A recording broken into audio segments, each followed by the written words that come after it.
नमस्कार दोस्तों, rainbow classes में आपका स्वागत है। आज ये ज्योग्राफी का दूसरा वीडियो है। जो पहला वीडियो था उसमें मैंने अक्षांश और देशांतर की बात की थी। जो आज का वीडियो है इसमें समय का निर्धारण व अंतरराष्ट्रीय तिथि रेखा के बारे में बात करते हैं। पहले जो चित्र था वो गोल था, ठीक है। पृथ्वी का जो चित्र था वो पहले गोल था। अब की बार मैंने पृथ्वी के चित्र को खोल दिया है, ठीक है। और चीजें वही रहेंगी, परंतु थोड़ा ध्यान से इन चीजों को समझना होगा। जैसे कि सपोज करिए ये पृथ्वी है और यहीं से हमने पहले भी 0 डिग्री माना था, आज भी इसको हम 0 डिग्री मान रहे हैं। और इस 0 डिग्री को मैंने कहा था भूमध्य रेखा, या कह सकता हूं विषुवत रेखा या इक्वेटर।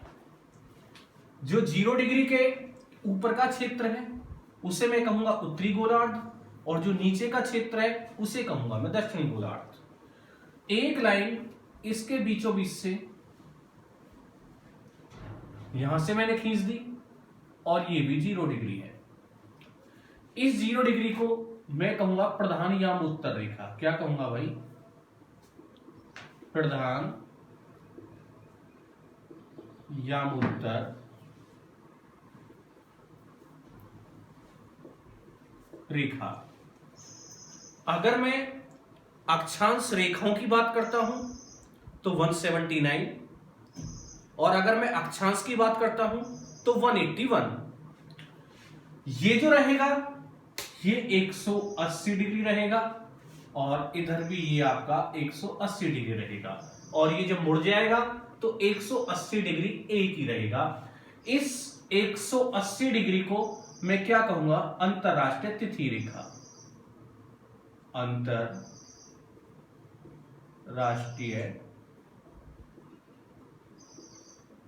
तिथि रेखा। पहले आपने 3 चीजें सीखी। सबसे पहले 0 डिग्री जिसको भूमध्य रेखा, फिर 0 डिग्री देशांतर जिसे प्रधान याम उत्तर रेखा, ये 0 डिग्री अक्षांश है, ये 0 डिग्री देशांतर है, और जो 180 डिग्री है इसको कहते हैं अंतरराष्ट्रीय तिथि रेखा। अब मैं सबसे पहले बात करता हूं पृथ्वी की। जो पृथ्वी पर देशांतर रेखा है वो कितनी है? पृथ्वी पर देशांतर रेखा 360 है। पृथ्वी पर देशांतर रेखा कितनी है भाई? 360 है, ठीक है। तो इस तरीके से ये देखिए देशांतर रेखा है, इस तरीके से ये देशांतर रेखा है, ये वाली देशांतर रेखा है। इधर का जो क्षेत्र रहेगा वो रहेगा ईस्ट, और इधर का क्षेत्र रहेगा वेस्ट, इधर का रहेगा नॉर्थ, और इधर का रहेगा साउथ। सेम रेखा इधर की तरफ भी है, आप देखिए ये भी आपकी देशांतर रेखा है, ये भी आपकी देशांतर रेखा है। देखिए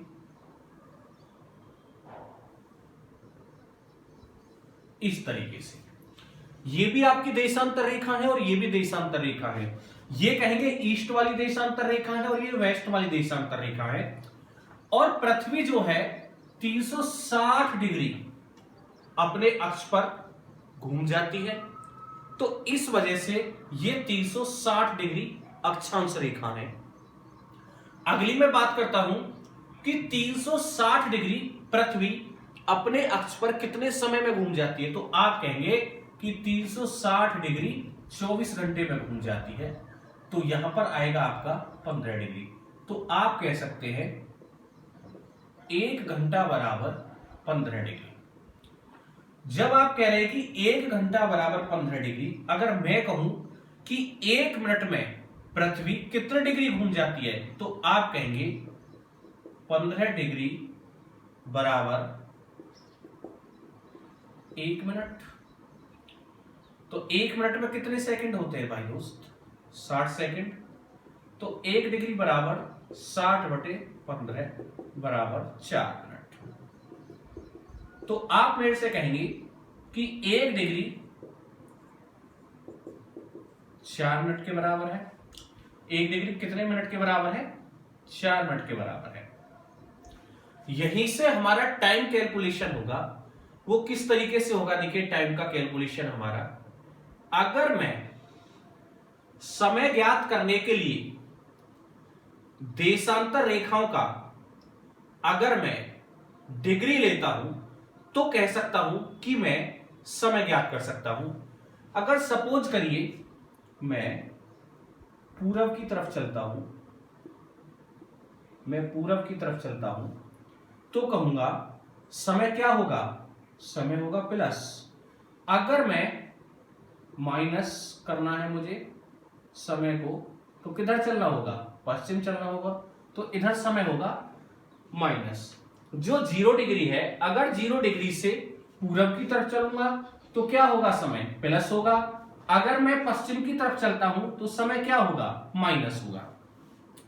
अब सपोज करिए कि मुझे भारत का समय ज्ञात करना है, तो सबसे पहले मुझे क्या करना होगा? इसका देशांतरीय विस्तार का पता करना होगा। देखिए भारत है, जैसे कि सपोज करिए ये आपका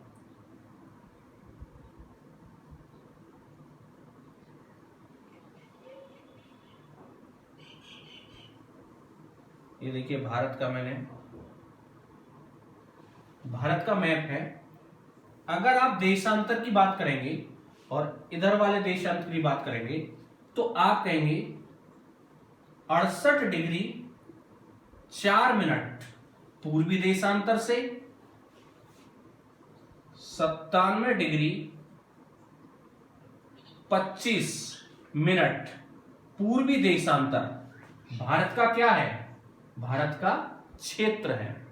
68 डिग्री 4 मिनट से 97 डिग्री 25 मिनट तक भारत का देशांतरीय विस्तार है। और जब भारत का जो मानक समय या किसी भी देश का मानक समय है वो उसके बीचों बीच से होकर लिया जाता है। जो भारत का मानक समय है ये इसके बीचों बीच से होकर लिया गया है। देखिए थोड़ा सा लाइन और इधर ले लेते हैं।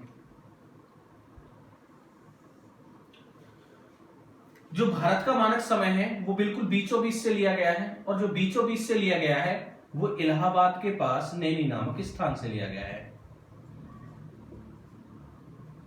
अब तो प्रयागराज हो गया है। देखिए इलाहाबाद के पास नैनी नामक स्थान से लिया गया है। तो भारत का जो ये बीचों बीच लिया गया है, ठीक है, तो इलाहाबाद के पास नैनी नामक स्थान से। अगर मैं कहूं कितने डिग्री पूर्वी देशांतर से भारत का मानक समय लिया गया है, तो आप मेरे से एक ही बात कहेंगे, 82.5 डिग्री पूर्वी देशांतर से।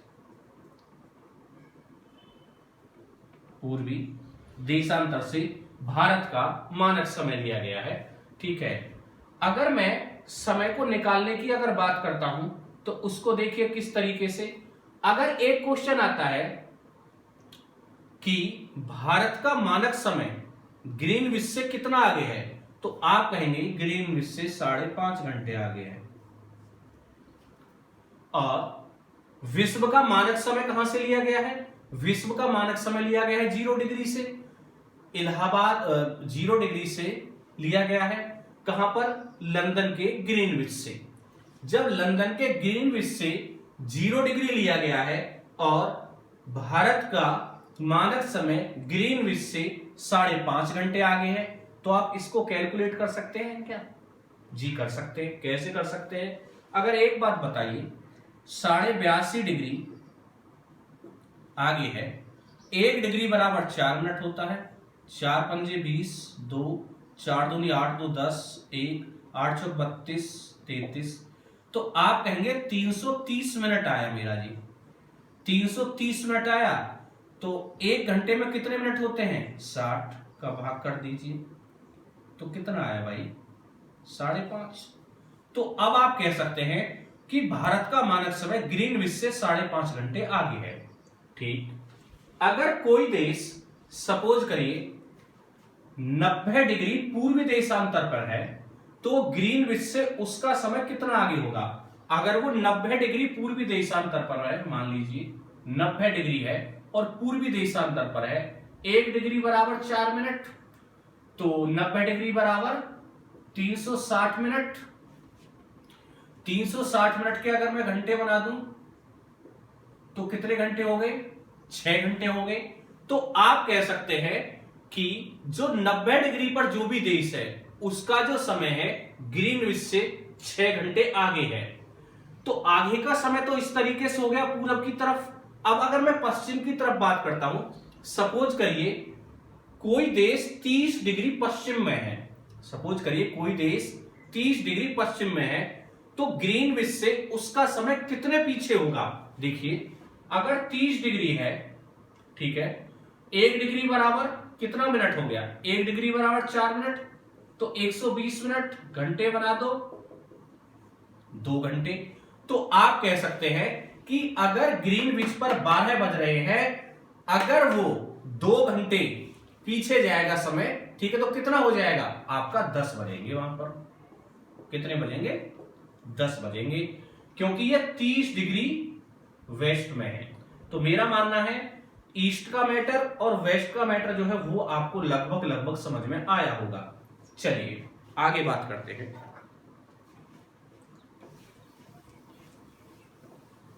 एक आपने फैक्ट पढ़ा होगा कि भारत में सबसे पहले सूर्य उदय कहां पर होता है?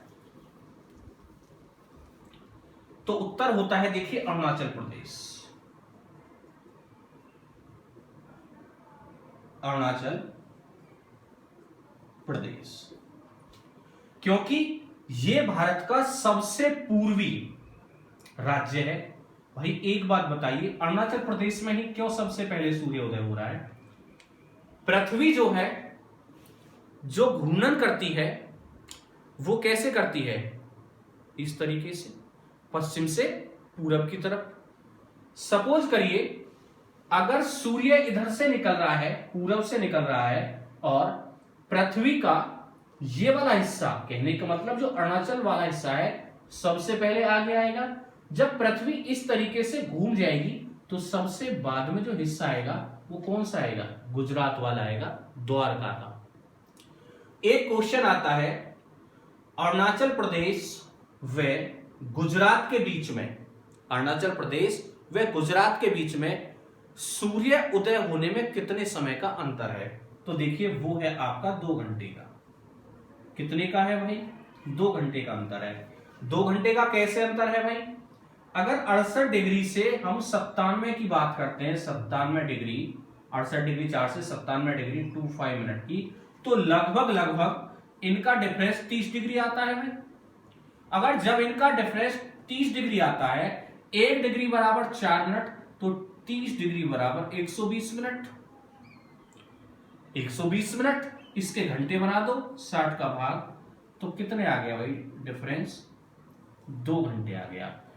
समय का निर्धारण तो यहीं से होगा, ऐसा नहीं कि यहां पर घड़ी तेज होगी मंदी होगी, ऐसा कुछ नहीं है। मैं कह सकता हूं सूर्य जो उदय हुआ यहां पर पहले होगा और यहां पर बाद में होगा। ठीक है, केवल मैं आपको इतना बताना चाह रहा हूं। ठीक है, समय का जो अंतर रहता है वो 2 घंटे जो रहता है वो सूर्य उदय होने का अंतर होता है। ठीक है, आगे चलिए बात करते हैं हम।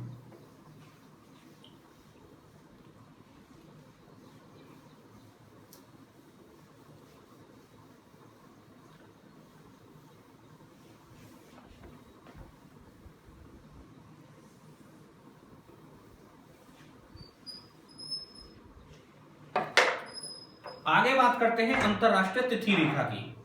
आगे किसकी बात करते हैं भाई? अंतरराष्ट्रीय तिथि रेखा की। जो हमारी अंतरराष्ट्रीय तिथि रेखा है वो 180 डिग्री पर है।